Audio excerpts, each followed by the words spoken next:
And now we are in a very special place with a special person. Kennet, welcome. Thank you. And who are you? What are you? Basically, I'm an archaeologist. I'm born in Kökar. I studied in Stockholm. I made my PhD in Stockholm in 98, I should say. And I've been working in Ålands Museum in Mariehamn for most of my career. And today I mostly work with modern history, and I'm a docent in Nordic history in Åbo Akademi University.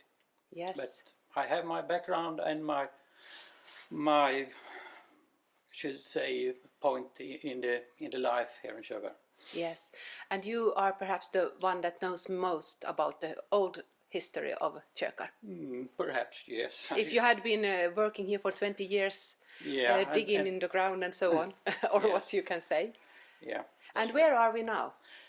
We are in a small house called, from the beginning called Klosterkällaren, which means monastery cellar. Because on this little island here on the side of Kökar, Hamnö, it means harbour island. In the late Nordic Middle Ages, from around 1450, there was a Franciscan monastery, or rather Franciscan convent as they call it, here on this place. And they also had a stone cellar for storing food and other goods. So there is the ruin of this cellar. And I think it was in 1979 this roof was built over it to protect it. And we have an exhibition here about the history of this monastery and the island.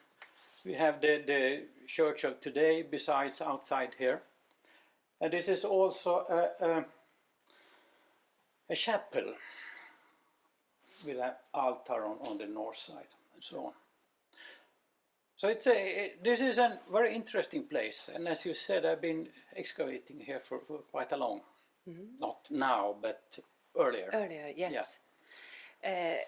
What is, otherwise it was not so common with any, is there any other island monasteries? Only one if you take Sweden and Finland. Yeah.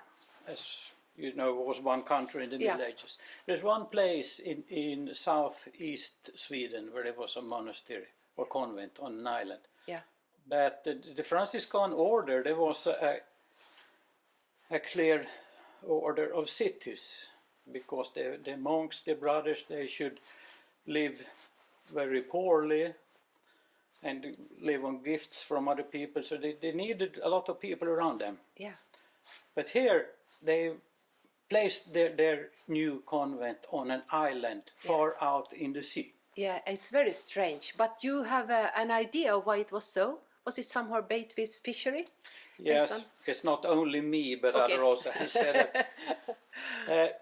For the first, there was older sailing routes around Kökar.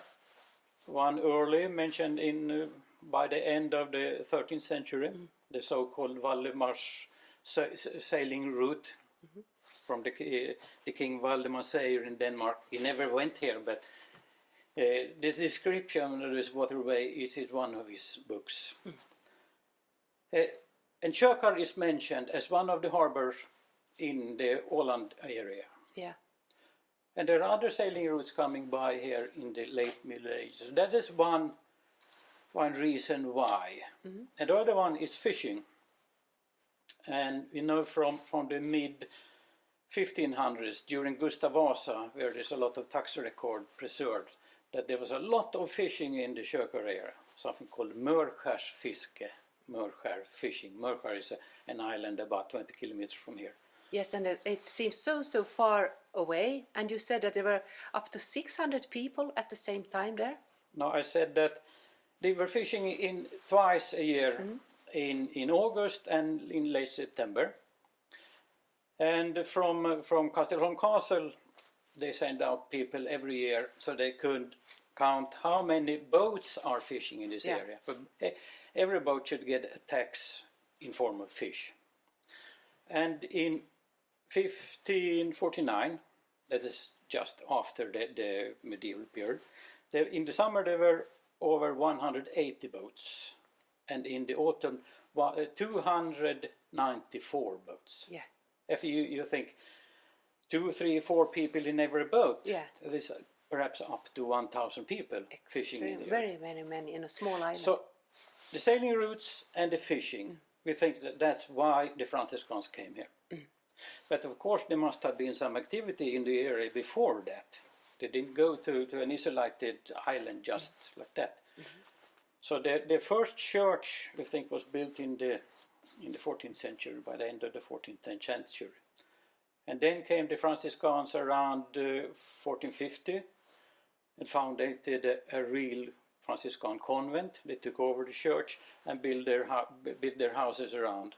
So this stone cellar is one part of the convent's building.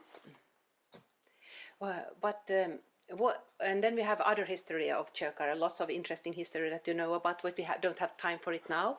But you can come on, all you are listening, if you can come on Saturday here to Kökar, then you will listen to Kennet when he talks about the Bronze Age, an old site called Otterböte. Yes, but that is we will leave it for now. Yeah. But I want to ask you, what is the most common misunderstanding of the history of Kökar?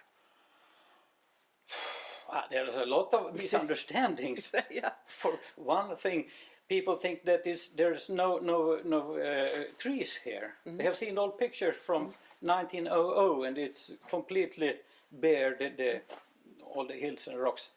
But today the trees have grown up. Another thing is, people think that the Franciscans that came here, they came from Italy, and I heard they came from Spain and Catalonia, but that's not true. Because the Franciscan order was divided into different areas. So the Nordic countries, they were one area, Dacia.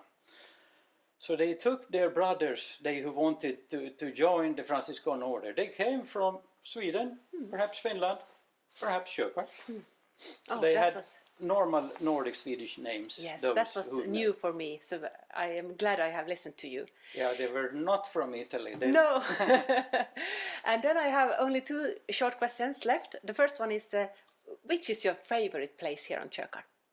I guess my home, I think. That's a good. And the second and my last question is, as James has asked of everybody participating in his live sending from this virtual pilgrim route, what do you always take with you when you are out on a tour, on a journey?